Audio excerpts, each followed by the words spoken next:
Ngayon tuturuan natin yung assistant natin maggupit. Bali, wala pa siyang alam. Bali, ito una mong gagawin. Hawa mo to. Then, blade na 5.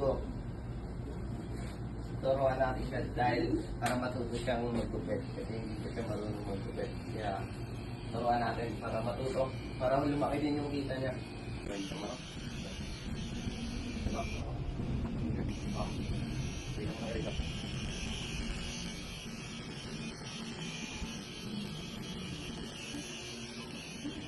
So guys, balang tinuturo natin muna sa kanya ay case grooming para step by step niyang matutunan yung mga paggupit. Kasi kung sa ano ulit tayo, papigas, mahirap kasi yun eh. Kaya dito muna tayo sa amin para maano siya, masanay muna siyang humawak ng razor.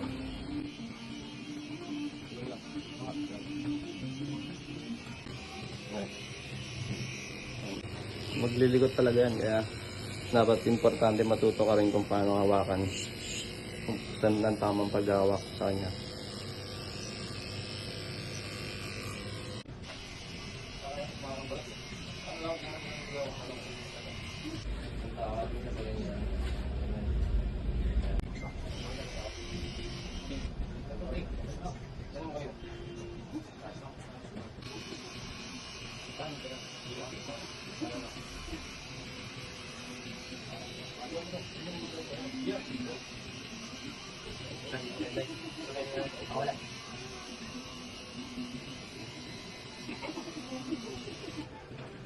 Ito naman, titignan mo lang yung mga dulo. Ito, di ba? Baka sila naman natin basta. Ang buti mo dyan, ang dulo.